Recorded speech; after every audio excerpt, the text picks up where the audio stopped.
Ron Howard may have grown up as America's favorite red-headed kid on The Andy Griffith Show, but behind Mayberry's wholesome charm lurked a tension the cameras never caught.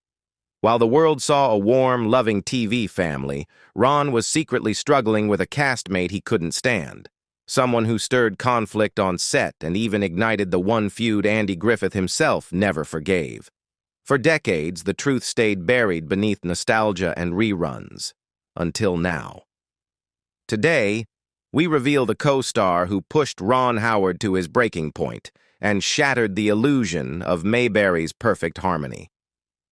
The Andy Griffith Show is often remembered as one of television's most wholesome escapes, a gentle world of fishing poles, front porches, and small-town charm.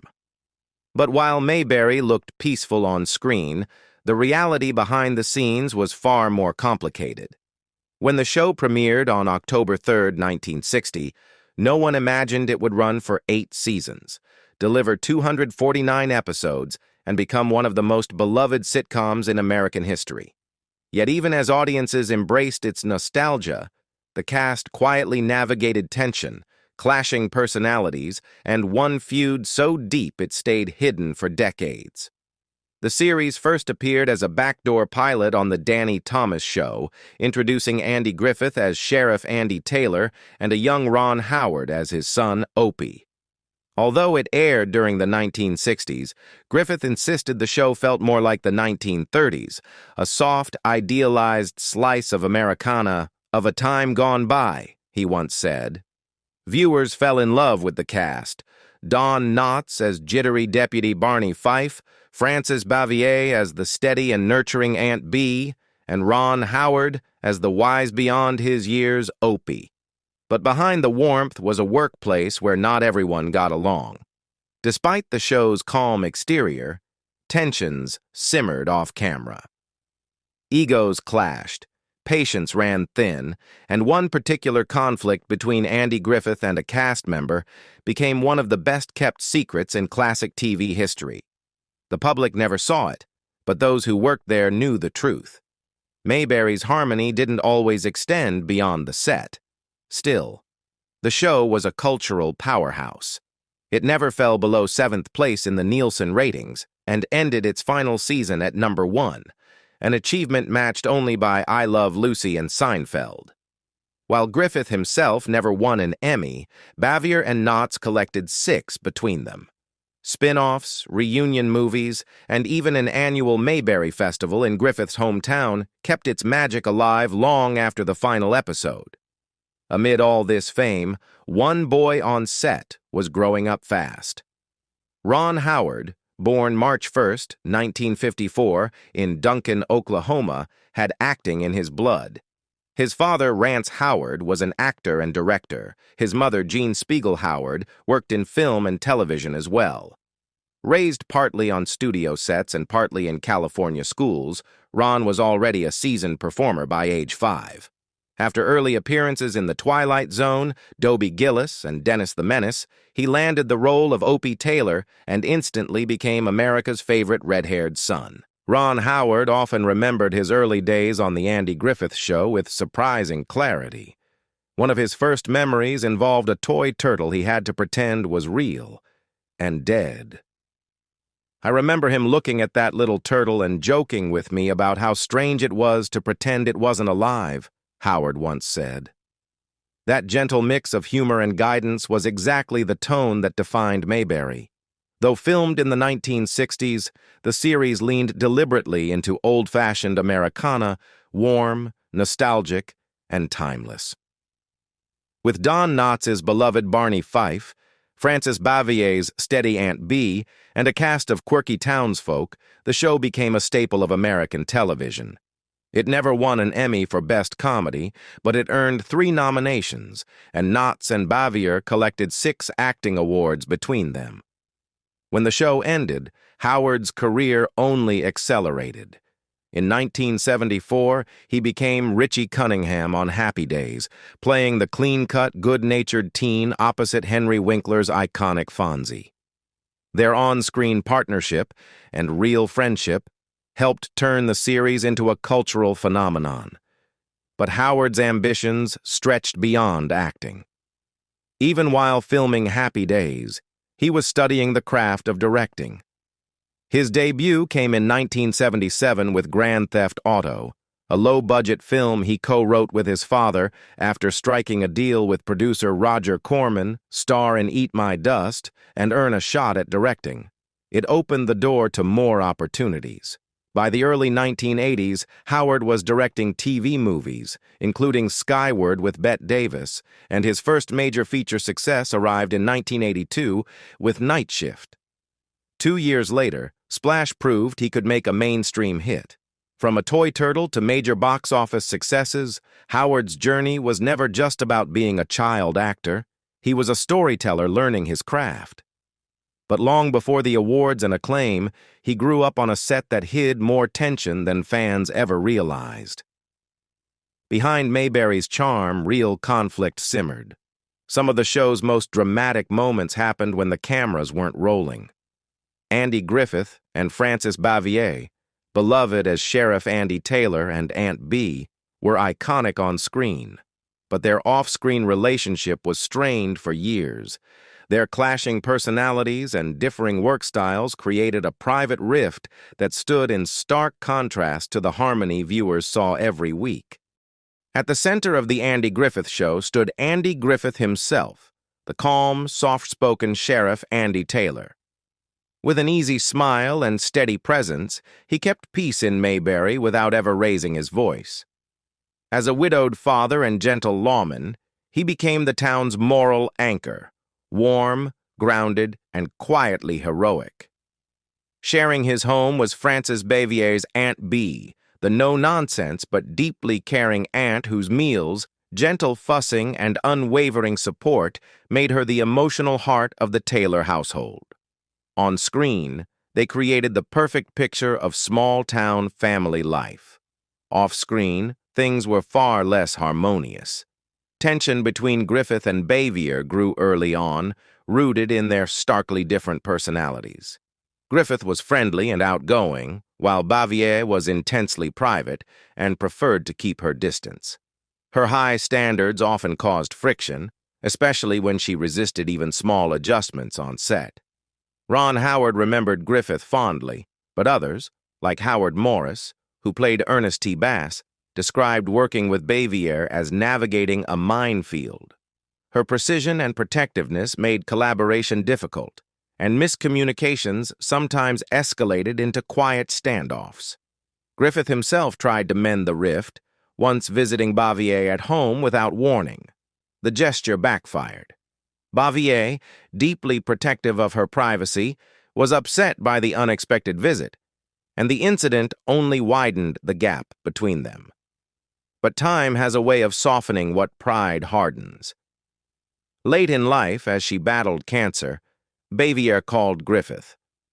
After years of silence, she apologized, admitting she had been difficult and crediting him for leading the show with grace. Griffith later said the apology was heartfelt and sincere. Bavier died in 1989 at age 86, spending her final years quietly in Siler City, North Carolina. Griffith, who also passed away at 86, died peacefully at his Roanoke Island home, where he was later buried. Their deaths marked the end of an era, but their last exchange left behind something more lasting than any sitcom storyline: forgiveness. Some love stories don't shout for attention. They don't make tabloids, spark scandals, or fade with the trends. They simply last. That is the story of Ron and Cheryl Howard, a rare Hollywood marriage built quietly and steadily over 5 decades. On June 7, 2025, they celebrated 50 years together. No red carpet, no spotlight, just a sunset on the beach and Ron's simple reflection that their life has been like a river ride through calm waters and rough currents. But they kept paddling together. Ron and Cheryl met at 16, 2 California teenagers with big dreams. He was the red-haired boy America already knew. She was the grounded, thoughtful girl he immediately knew was the one. Their first date was sweet and simple, A movie, a pizza, and that mint green Volkswagen Beetle, Ron still jokes, runs great, just like us. 5 years later, in 1975, they married in Burbank with family, friends, and a few Happy Days castmates looking on. But Cheryl didn't accept his proposal right away. It took 3 tries. She wanted to finish school, chase her own goals, and build a life before tying it to his. That independence, Ron says, was one of the first things he loved about her. Over the years, they raised 4 children, Bryce, Paige, Reed, and Jocelyn, and built a family that felt more like a team than a Hollywood dynasty. Cheryl, their daughters often say, is the heart of the home. Bryce once described her as the stars, the sun, and the moon, the center holding everything in orbit. And Ron has always been open that love alone wasn't enough. Lasting marriage takes communication, luck, patience, and the willingness to grow and change together. Their journey has been full: babies and film sets, challenges and triumphs, quiet moments and big milestones. For their 48th anniversary, Ron took Cheryl for a drive in that same mint green Beetle from their first date, letting old memories drift in through the open windows. No glamour, just them, the road, and the life they built side by side. Hollywood may celebrate flashier romances, but Ron and Cheryl's love story is the kind that actually survives. A steady, devoted, quietly powerful partnership, proof that sometimes the strongest love is the one that never needs to raise its voice. Very few actors manage to build legendary careers both in front of the camera and behind it. But Ron Howard is one of the rare exceptions. He belongs to a small circle that includes Clint Eastwood, Greta Gerwig, Jordan Peele, Bradley Cooper, and George Clooney. Yet unlike most of them, Howard ultimately became more famous for the films he directed than for the ones he acted in. His story began on television. In the 1960s and 70s, he was one of America's most familiar faces, first as little Opie Taylor on The Andy Griffith Show, then as Richie Cunningham on Happy Days. He was the country's favorite red-headed kid, but behind the scenes he was quietly studying every director, every camera move, every decision. He was preparing for the career he really wanted. In 1977, he finally stepped behind the camera with his first feature, Grand Theft Auto. It was chaotic, energetic, and nothing like the video game that would come decades later. But it marked the start of a new chapter. Through the 80s, he kept building his directing resume with films like Splash and Willow. They proved he had talent, but the industry still wasn't convinced. The 90s were mixed too, and some critics wondered whether he'd ever break into the top tier of directors. Then everything changed in the early 2000s. First came How the Grinch Stole Christmas, and then, in 2001, A Beautiful Mind. The biographical drama about mathematician John Nash, played by Russell Crowe, became the turning point of Howard's career. It was emotional, intelligent, and deeply human. By the time award season arrived, everyone knew it would dominate, and it did. Howard won the Oscar for Best Director, and the film claimed Best Picture and 2 other major awards. But the victory wasn't without controversy. Critics pointed out that key parts of Nash's life, his bisexuality, an abandoned child, and other sensitive details, had been removed. Howard later explained that those choices were made to focus the story, but what upset him most was how the criticism hurt Nash himself. That, he admitted, felt like crossing a personal line. For someone who spent nearly 7 decades in the spotlight, Ron Howard earned a reputation as Hollywood's calmest presence. Steady, soft-spoken, and the director studios call when they want results without the chaos. But even someone as measured as Howard has limits, and in recent years, those limits have become clearer.